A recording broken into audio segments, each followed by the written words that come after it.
Hi guys, good morning. It's Tuesday today. So ang ganap natin today, pupunta po tayo ng supplier. Ang tagal ko nang hindi nakapunta ng supplier guys. Imagine nyo, nung bibili, nung itatap ko yung beep card ko dito sa LRT. Expired na siya October 2024 pa. So I need to buy new one kasi hindi na siya talaga pwede. So, ayun, bumili na lang ako ng bago. Naloka ako kasi ang tagal ko na pala siyang hindi nagamit. October pa nung last ko siyang nagamit. Tapos ngayon, February 25. So, ang tagal na talaga. Parang 4 months ko na siyang hindi nagamit. So, ayun, bumili na lang ako ng bago. So, andito ako ngayon sa LRT, Marikina, Pasig Station kasi pupunta tayo ng supplier. So ayan, naghihintay na lang ako ng MRT ng train. Wala pang train. So kakaalis lang, hindi ako umabot dun sa huling train na dumating. So ayun guys, later mag-update ako kung anong ganap ko today. Bye po muna for today. So ayun guys, nakababa na tayo na LRT. So time check po is 9:20. Nakarating tayo dito sa LRT Station Recto. So, I decided po na dumaan po ako ng Quiapo para magdasal muna kay Poong Nazareno. Kasi, hindi natatanong, devoto rin ako ng Nazareno. So, yun, ito na ako sa LRT. Pupunta muna ako, dadaan muna tayo ng Quiapo bago tayo dumiretso ng supplier. Pero, tsaka hindi pa rin ako nag-aalmusal. Medyo gutom na ako. Parang gusto kong puntahan yung trending na si Neneng B para ayun na lang yung gawin kong almusal for today. So, ayun guys. Andito na ako papunta na tayo ng Quiapo. So, ayun. Papatayin ko muna yung video ko kasi medyo delikado maglakad dito guys. Bye po muna for today. So, ayun guys, nandito na tayo, malapit na po tayo sa simbahan ng Quiapo. So, magdadasal muna tayo sa Poong Jesus Nazareno para magpasalamat sa ating mga blessings na natatanggap everyday, diba? So, ayun. Actually, lagi naman pong may misa dito, everyday. Yun nga lang, pag ganitong Tuesday, wala po talagang gaanong tao. Pero open naman po ang Quiapo. So, ayun guys, malapit na tayong pumasok sa simbahan. Ayan. Bala kong puntahan yung famous na si Neneng B. At saka yung mga sikat daw dito na mga kainan. Tikman din kaya natin para mag-honest review tayo. Kung totoong talagang yung mga nagbablog, talagang totoo yung sinasabi nila sa mga vlog nila. Diba? Halika, samahan nyo ako at tikman din natin yan. Pero, bago yun, magsisima muna ako. Ayan, nandito na tayo sa Quiapo Church.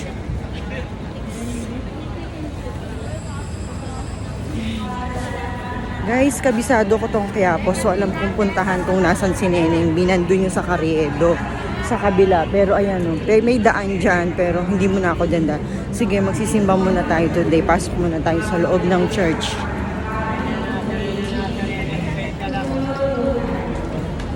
Mutol video muna tayo. Magdadasal lang tayo.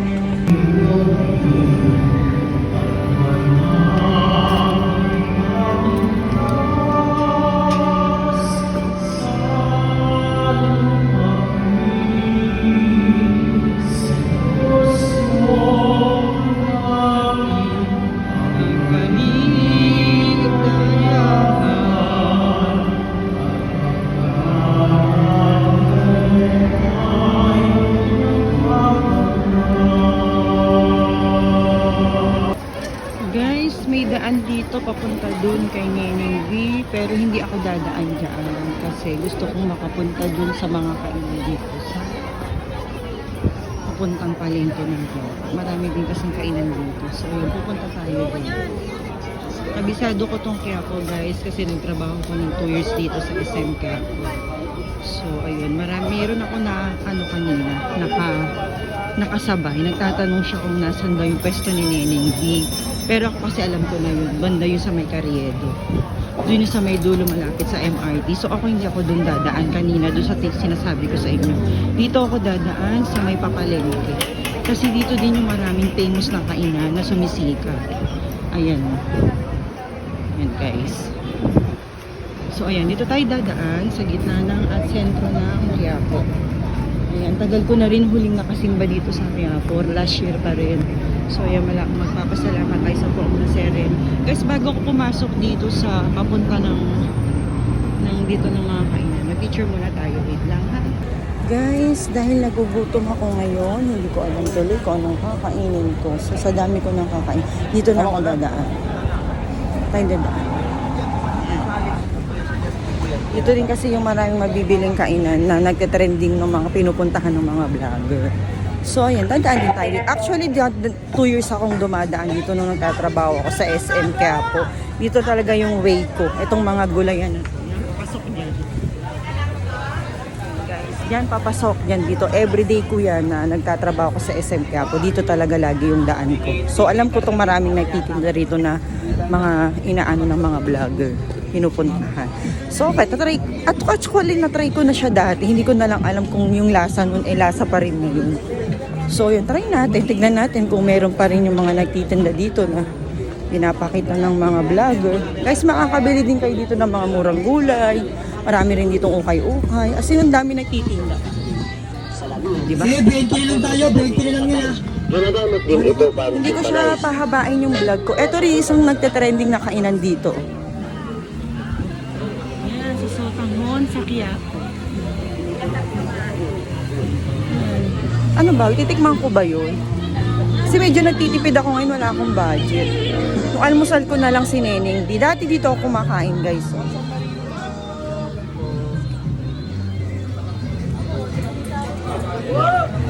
Ang daming kakanin.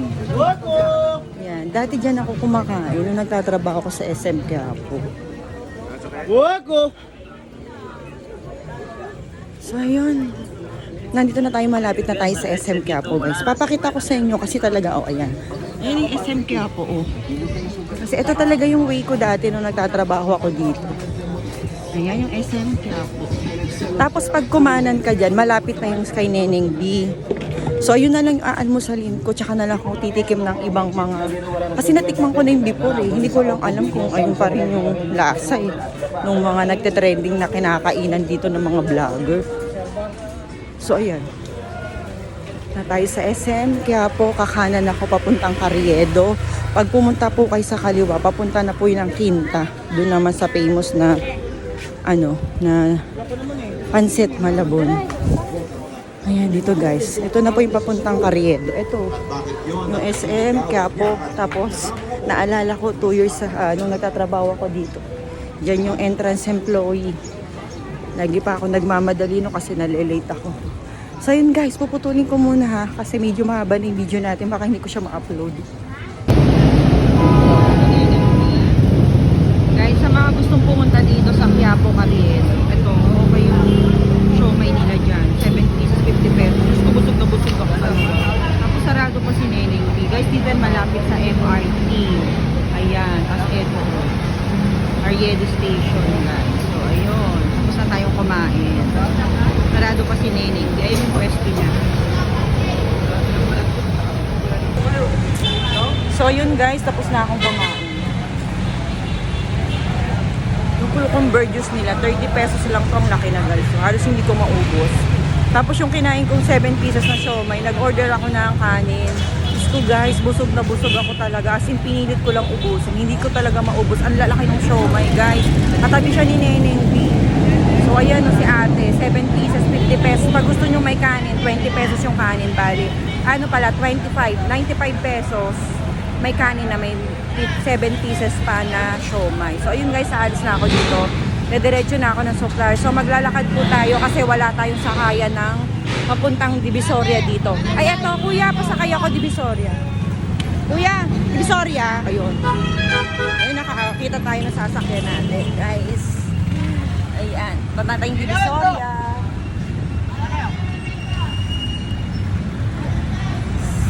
So babay po muna for now mga guys. So ayan po yung pwesto ni Neneng D. So wala siya for today. So idediretso na tayo ng supply. At busog na busog ako talaga. Grabe. Ayan. Buti na lang meron ako nasakyan dito na papuntang Divisoria. Kasi kundi maglalakad pa ako papunta doon. Para makasakay tayo ng papuntang Divisoria. Buti na lang may nagdaan dito. So yun guys. Bye. Babay po muna for now. See you later ulit. Guys, ayan yung papuntang Ongpin. Papasok po dyan Ongpin. Ongpin na po yan. Ayan.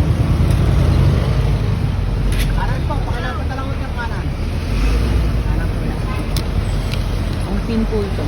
Ongpin, diba sa likod dada. Tamang-tama yung nasakyan natin kasi hindi na ako maglalakad ng sobrang layo. Kaya papasok po dyan Ongpin na guys. Ayan, dito po yung mga bili na ng gold. Ayan. Ano meron? Ang daming tao. Ano pong meron? Ito bilya ng mga gold sa Ongpin. Tapos, ewan ko ba't maraming tao at anong gano'n. Hindi ko alam eh. So, yun lang tayo sa likod. Tamang-tama yung nasakyan natin kasi 1 luna na yung drop off nito. Ayan, guys.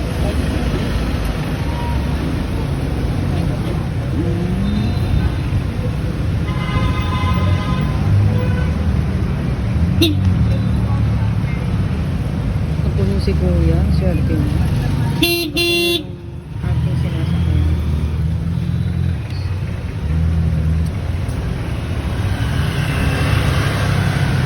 Guys, andito na tayo sa Divisoria. Hindi ko pa rin ubos yung aking juice. Magbi-withdraw muna po ako kasi wala pa tayong pera pang pamili. So, ayun. Kailangan ko munang mag-withdraw. Ayun, wait lang po.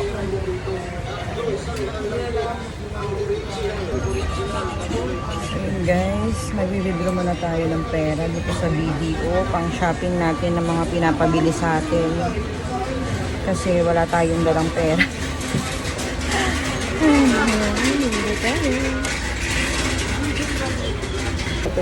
So, ayun po. Andito na tayo sa Divisoria. So, pupunta muna po ako sa Tabora. Kasi meron ako doon bibili mga konting school supply sa mga paninda natin. So, tatawid po tayo dyan sa kabila. Papuntang Tabora. Tsaka may bibili pala ako dito ng sando, guys. Ayan, dito sa mga biling ng sando. Ayan. Kaya pupuntang Tabora. So, ayun guys, update ko na ulit kayo later. Mamimili muna tayo, ha? Bye! Guys, andito na tayo sa Tabora. Ayan. Dito kasi ako bumibili ng mga school supplies. Sa mga gusto pong magtinda online, dito po, message nyo lang ako. Turuan ko kayo kung saan kayo makakabili ng murang mga paninda.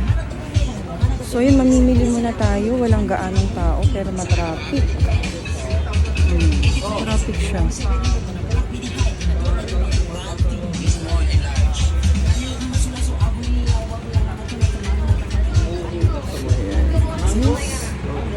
Namimili muna ako ng konting paninda ko sa aking tindahang school supplies. So. Pero po ako ditong binibilihang murang school supplies. Yun nga lang talaga. Kung malayo kayo, tapos dito pa kayo mamimili. Good luck po sa pagbubuhat. Lalo pag mga school supplies, mabibigat talaga. So, ayun guys. Dito na tayo. Wait lang kasi baka magalit sa atin yung may-ari. Guys, so ayun, nakabili na tayo ng school supplies. Sinabot ako ng ulan. Umuulan, guys. Ayan, umuulan. Ngayon dito, so kailangan natin magmadali. Papasok tayo sa loob ng mall. Kasi nga umuulan dito sa labas. Sige nga, singilin mo na.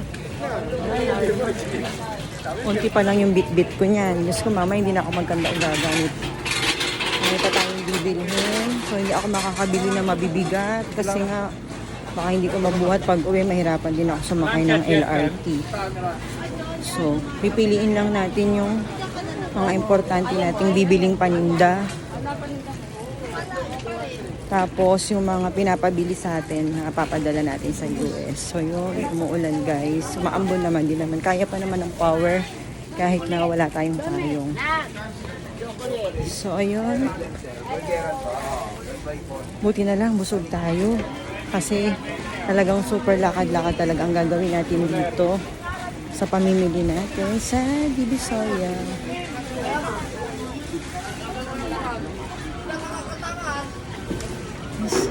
Kahit Tuesday, marami rin tao. Carrots. Oo. Ay, kamatis, te. Okay, mamaya na po ulit.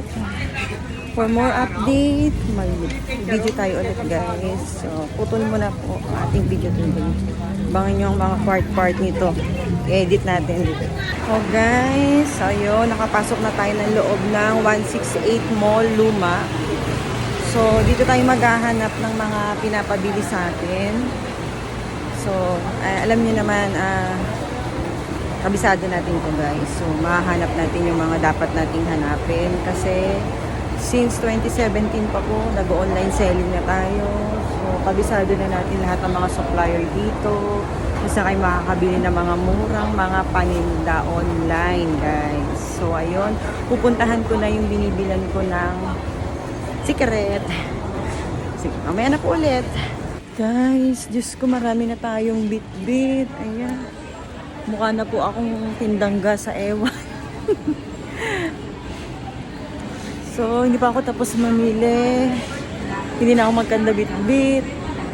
May hahanapin pa tayo. Pupunta na naman tayo sa kabila. Diyos ko, alam niyo po ba, napakahirap maging online seller. Tignan yung bit-bit ko. Oh, ang bigat niyan guys. Diba? Hindi po ganun kadaling maghagilap ng mga ino-order. Kasi nahanap ko po yan dito sa lahat ng mga supplier. So, pag wala po dun sa kabila, tatakbo ko po dun sa kabila para mahanap yung mga order sa atin. Mahirap po, grabe guys. Hindi nyo alam yung mga sakripisyo ng mga nag-o-online talaga. Madali lang pong umorder, pero po sila hinahagila po nila yan kung kani-kaninong supplier para lang maibigay sa inyo yung mga order nyo. Guys, ang bigat. Ayan. Mukha na akong ewan. Hindi pa tayo tapos. As ang bigat na ng bit-bit ko guys. Meron pa akong pipick up na iniwan ko doon sa supplier kasi hindi ko nga kayang bit-bitin. So babalik na naman ako doon sa kabilang building. Pupunta na naman tayo doon sa kabila. Ito po ay building 1 ng 999. Nandun po sa kabila. Building to yung hinahanap ko. Tapos nasa 168 Luma naman yung mga iniwan kong mga order kasi hindi ko sila kayang bit-bitin. Sabi ko, iwan ko na muna, tapos babalikan ko na lang. Ganun guys yung ginagawa ko para lang mabit-bit ko sila lahat. So, good luck sa akin mamaya. Pupunta na po tayo sa kabilang mall. So, lucky naman na merong mga connected na mga way po papunta sa kabilang mall. So, yun. Talaga, ang tumal guys talaga. Sobrang sinasabi nila rito na wala talaga silang benta. Alam niyo lahat ng napagbilang ko, natutuwa sila kasi may benta sila, di ba? So maraming salamat dun sa nagpabili sa atin kasi nakatulong din tayo dun sa mga mga nagtitinda sa Divisoria na sobrang tumal, as in walang tao. Ayan. Ganyan po katumal.